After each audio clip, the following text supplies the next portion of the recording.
Selling American products overseas is an important part of the U.S. agricultural picture. The crops produced by farmers in the heartland travel to every corner of the globe and play a significant role in our U.S. economy. One of the players in that global game is a small group of Native Americans turning out a food staple that's going to a most unexpected destination. A place so starkly beautiful, so vast and forbidding, it's hard to believe anything could grow here. But this huge tract of land where 4 states meet makes up the Navajo Nation with its own history, culture, and language.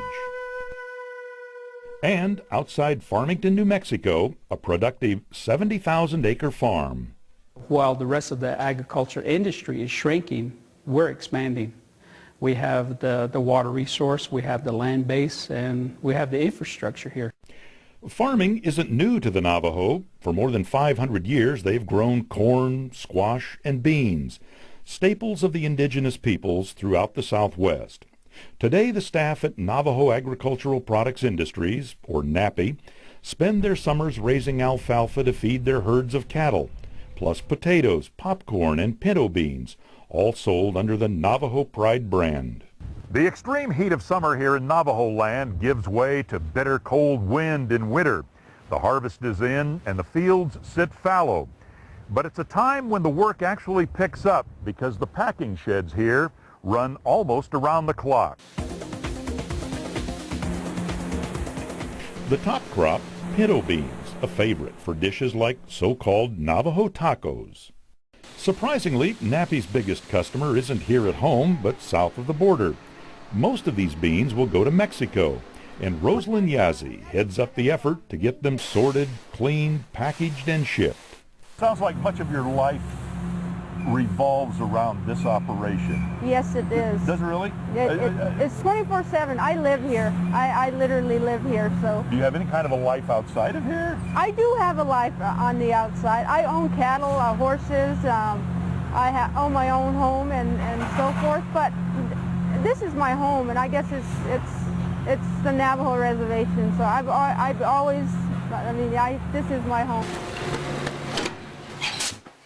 Whole, slightly darker beans are top grade and go for top dollar, while lower grade beans go to prisons and food processors. And then over here, these are all broken, kind of crushed. You call these what, splits? These are the split beans, yes. And we sell these to canneries for refried beans.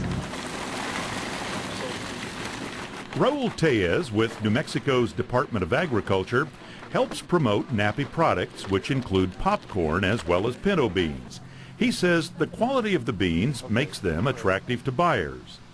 To me, it's special because it's grown at about 5,000 feet above sea level. The beans cook quickly, an hour and a half to an hour and 45 minutes. It has a different taste. I've been buying beans here for the last 15, 20 years, and you can tell the difference. Growing and processing popcorn is the newest venture for NAPI. Each batch is tested for moisture content. Popcorn pops when water inside the kernel is superheated, then explodes, turning the kernel inside out. Oh, man, that is good. Like pinto beans, most of this popcorn ends up overseas, in Asia, the Middle East, and South America. So the Navajo Pride brand is going... Navajo Pride is going worldwide. Make you feel good? Make me feel real good. I'm proud of it, yeah. NAPI's next big venture, to bank on their success with pintos and raise black beans for Cuba. Despite an embargo on shipping to Cuba, there are exceptions when it comes to staples like beans and rice. If the deal with Cuba comes through, Rosalind Yazzie will be busier than ever, but she probably won't mind. Not at all.